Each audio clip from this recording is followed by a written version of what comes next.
con nosotros el doctor Germán Mora precisamente para darnos toda la información, ¿verdad?, de cómo hacerlo. Muy buenos días, bienvenido. Hola, un placer, qué gusto, un gran gusto verte y muchísimas gracias por la invitación. No, gracias a usted. Cuéntenos, ¿cómo se cobra un testamento? Así, literal. Si soy parte de alguno, ¿qué hago? Bueno, la cosa más o menos así. Tal vez se acuerdan que yo había dicho que esto era un proceso de liquidación. Y es muy fácil, no es nada técnico. Liquidar es ver qué tenemos, pagar las deudas y repartir lo que sobra. Eso es una sucesión. La sucesión es ese procedimiento donde se ve eso. Esta sucesión puede ser cuando hay testamento o sin él. Si no hay testamento, la ley dice cómo se reparte. ¿Ok? Y el procedimiento es el procedimiento para repartir. Primero pagamos las deudas. Las deudas en Costa Rica no se heredan, pero el causante, el señor que se murió, o la señora que se murió, puede ser que tuviera algunas deudas y hay que cancelarlas. ¿Ok?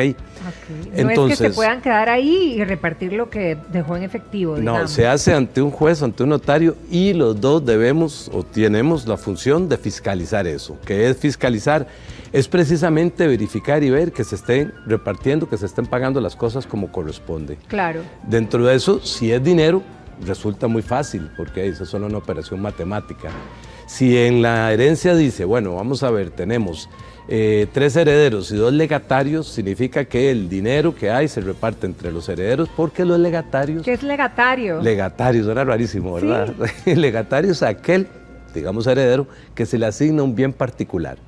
A los 3 hijos se les deja tanto herederos universales de lo que hay, el dinero se reparte. El legatario es de la 3ª a la 4ª hija y lo que se le deja es una casa. ¿Por qué? Porque así lo decidió el causante en un testamento. ¿Ok? Tiene que haber testamento. Si no hay testamento, la ley dice cómo se reparte y esa repartición sería de acuerdo a los órdenes. ¿Qué es el primer orden? Papá, mamá, hijos y esposa. Ese es el primer orden. ¿Ok? Papá, mamá. Hijos y esposa. Papá, mamá del causante, el que causa la sucesión es el que se muere. Ajá. Digamos que tenga los papás vivos, puede ser. Entonces, esos son herederos de primer orden, los hijos y la esposa. Y recordemos también que la esposa puede ser heredera y puede tener bienes gananciales. Y los bienes gananciales son aquellos que se adquirieron dentro del matrimonio, precisamente. Ahora, si digamos, en esa herencia, habiendo herencia, ¿verdad?, en esa herencia uno de los hijos queda por fuera. El señor o la señora decidió no dejarle nada. ¿Puede reclamar? Eventualmente sí, puede reclamar y con frecuencia lo hacen. Recordemos que las herencias han tenido conflictos universales. Desde términos bíblicos, hubo una guerra en Europa que se llamaba la Guerra de la Sucesión del Trono de España. Ha sido uno de los tramas más legendarios de la humanidad. Le decía yo ahora que había un argentino que decía, si tu papá dejó una herencia fue que no hizo bien los números. Deberíamos gastarlo todo en vida, ¿verdad? Porque no en balde dejan conflictos, pero igual va a ser la tendencia humana a querer decir, los dejé acompañados, los dejé abastecidos, etc. Perfectamente puede haber un testamento en que excluya a uno de los herederos, ¿ok? Sin embargo, nosotros como notarios, si lo hacemos en la sede notarial, que es lo ideal por hacerlo tan rápido, o si nosotros, por otro lado, lo hacemos ante un juez, tanto el juez como el notario tienen que buscar ese heredero de primer orden para que diga si tiene algo que ver o no tiene nada que ver. Una persona probablemente diría, bueno, no, mi papá me dejó en vida una casa y por eso me excluyó del testamento, no tengo ningún problema. Ese es el menor de los casos. La mayoría de los casos es golpear la mesa, por lo menos los que me llegan a mí. Sí, o sea, pero digamos, si el señor que fallece decidió no dejarle nada porque a lo mejor tuvo algún inconveniente, qué sé yo, pueden haber 1000 motivos, pero contundente no quería dejarle nada, puede reclamar, es decir. Podría reclamar eventualmente si considera, en este caso, que el testamento tiene algún vicio, es inválido, una cosa así, lo hizo en un momento, o el testamento hasta puede ser falso, pero bueno, yo creo que lo lógico debería ser, fue la decisión de él.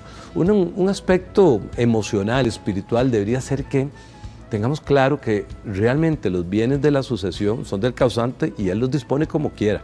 Claro. Nosotros siempre creemos que ese dinero, esos bienes son nuestros, no son de ellos. Yo pienso, sí, en verdad, cuando uno ha visto situaciones que los hijos hablan como si la plata fuera de ellos, y la plata es del señor o de la señora. Y hay unos que son, como dicen, canchoncísimos, ¿verdad? Que asumen, y siempre en una familia habrá uno, en términos psicológicos se llama el hijo líder, pero no, son a veces muy canchones. Ahora, ¿qué pasa si definitivamente falleció y no dejó nada por escrito? Que eso suele pasar también. Mucho. La ley determina cómo son los herederos. Y como te decía, ese Código Civil nos dice el primer orden. ¿Quiénes son los primeros? Papá y mamá, si están vivos. Sí. ¿Con un Esposa, si porcentaje tienen. o qué? Depende de la cantidad, porque se puede ser que se dividan en partes iguales. Ah, ok. La esposa tiene una condición particular, y si te das cuenta, siempre digo la esposa sobreviviente, que muy bien fue el causante. Hoy por hoy los hombres mueren antes que las mujeres. Hace 100 años las mujeres morían antes que los hombres. Por eso siempre se ha referido al hombre que fallece, sí, al sí, modelo ¿verdad? como el hombre. Hay pocos, se dice cónyuge superstite, el cónyuge que sobrevivió a la causante, ¿verdad? Son pocos en realidad. ¿Cómo sufrimos? ¿Verdad? Da cuenta de eso. Qué bárbaro. Ahora, cuénteme una cosa, ok, digamos que la ley decide cómo se reparte, pero uno tiene que ir a buscar a la ley para que se haga el debido proceso, o eso simplemente se hace, o sea, tengo que ir a algún lado y decirles, hey, mi papá murió, no dejó testamento, ¿cómo procedemos? Perfecto, muy buena pregunta, excelente. Ok, lo segundo es que si hay un proceso abierto, yo me apersono. Digo, yo soy fulano de tal, soy heredero de primer orden o soy heredero testamentario, aquí estoy. No se reparten nada sin mí, o sea, como cuando hablas de Cartago, herencia, eso no se reparten nada sin mí, ¿ok? Lo segundo es que puedo ser, si soy heredero de primer orden o testamentario, yo puedo solicitarle al notario, al juez, que haga la apertura. La apertura del proceso es como que lo inicie, como que lo comencemos. Sede judicial o sede notarial. La diferencia con la sede notarial es que es muy rápida. En algunas razones podríamos pensar que es hasta menos costosa. Pero lo que ocurre muchas veces es que tiene que haber, o en todos los casos, que estén de acuerdo todos los herederos para ir a la sede notarial, o que no haya menores o que no haya hijos inhábiles. Eso es lo que debería ocurrir. O sea, no entendí esa parte. Juega de nuevo. Otra vez. Otra vez. Vamos donde un notario a hacer algo muy, muy parecido a lo que haría un juez. Ajá. Se llama proceso sucesorio. Popularmente es conocido como mortual. Casi todo el mundo ha escuchado ese término. Sí, claro que sí. Ok. Se puede en la sede notarial, es lo ideal ir donde un notario, claro, pero todas las partes tienen que estar de acuerdo. Si hay una parte que no está de acuerdo, no podemos ir donde un notario. Y si hay una parte que no está de acuerdo, entonces tendría que ser con el juez. Exactamente. Ok, esas son como las dos alternativas. Esas son, exactamente. Ahora, si la persona tenía impuestos, gravámenes, todo ese tipo de cosas, al fallecer, perdemos, o incluso, las deudas, usted decía que teníamos que hacerle frente antes de repartir nada. Ok, las deudas podemos verlas en términos generales como dos tipos. Ajá. Las deudas que se tienen sobre un carro, sobre una casa, que se llaman prenda e hipoteca. Quien responde es el bien, ¿ok? Sí. Y le decimos nosotros que son privilegiados esos créditos porque son relativamente fáciles de cobrar. En derecho en Costa Rica no hay nada fácil, ¿verdad? Pero esa es un poco la idea. Entonces, teniendo esas deudas sobre eso, si el causante, el señor muere, el muerto se muere, lo que ocurre con él entonces es que las tienen que pagar eso los herederos, porque si no, el bien lo va a sacar a remate, ¿ok?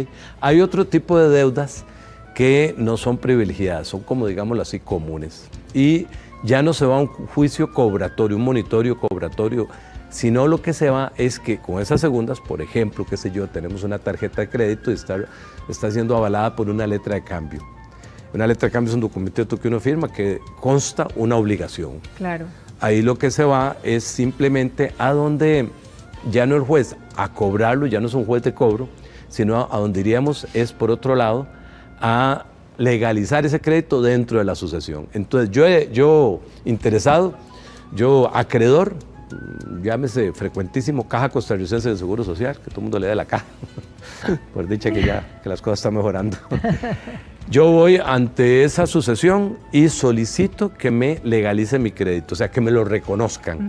Solicito que ese crédito sea legalizado, sea reconocido, y cuando van a repartir las cosas, me tienen que pagar a mí. O sea, pero hay que estar pilas, porque uno, si no hay se da cuenta, pilas, ¿verdad? Repartieron antes y ya hay que estar pilas, eso no de ahí, así es como es. Por cierto, en la experiencia que usted tiene, ¿verdad? ¿Cuáles son los casos o las causas que más generan esa discordia entre los herederos? Precisamente el que dijiste, es un poco lamentable, pero es así. Precisamente es el heredero que no fue incluido y quiere anular el testamento porque precisamente no fue incluido.